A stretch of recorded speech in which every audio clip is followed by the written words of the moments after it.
Congratulations, Heartland Alliance, Chicago, Illinois.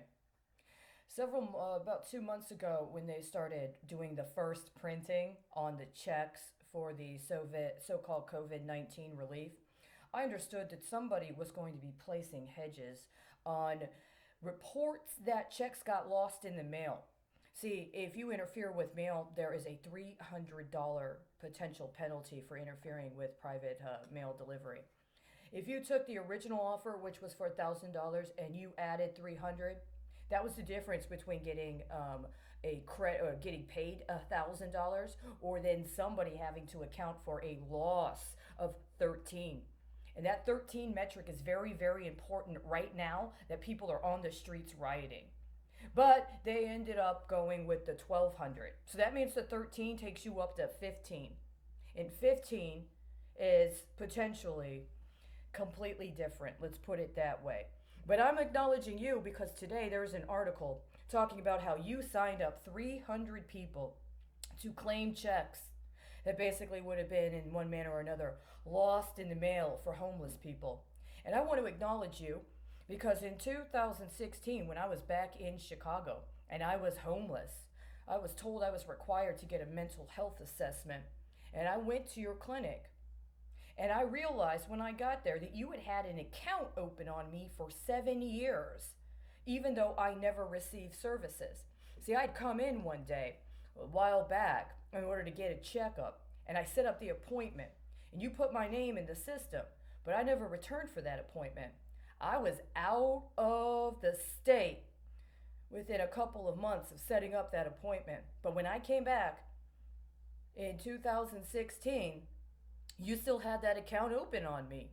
And I set up and I saw somebody. But I had to come back within a little over a week and shut down my account. I put it in writing. See, when I went to talk to the person, the intake person, there were a lot of questions they said they didn't know how to answer, which is one thing. But in that note I gave you, I put three specific reasons. First, the account had been open for 7 years when I hadn't even received services. And I understand that by law, you're required to keep patient medical records on site for 7 years. Was it possible that the person who said I was required to get a mental health assessment in order to stay indoors already had some sort of communication with your clinic and knew that I had a account that was about to expire its 7 year mark, so I had to make sure I got in there under 7 years? I believe that's the case. Two, misdiagnosis. See, I was told I needed a mental health assessment, and when I told the person, said she was qualified to provide an indication of what the diagnosis would be, what my situation was, and she marked something in there. And I said, does that actually sound like what I just told you? She said, no, but I have to put something in there. And there are certain, because it was a coded, there was a numeric indicator for what the diagnosis was. And she acknowledged, no, this doesn't actually sound like what you told me, but I got to put something in there. And this is as close as I can get.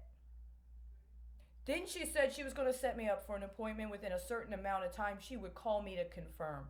And that brings up the third matter. Missing deadlines. She never called me back. Your clinic never called me back. See, if I was applying for public assistance or if I was trying to file something with the court system and I missed my deadline, I could potentially still be on the streets. Oh, wait, I was. For 3 years. I could still be waiting to get a report back on an open case if I didn't get to them on time. Oh, wait, I am. And they've defaulted. And today, while there's riots, one day, less than a day before June 1st of 2020, you're getting acknowledged for making the 300 benchmark. 300. Congratulations, Heartland Alliance.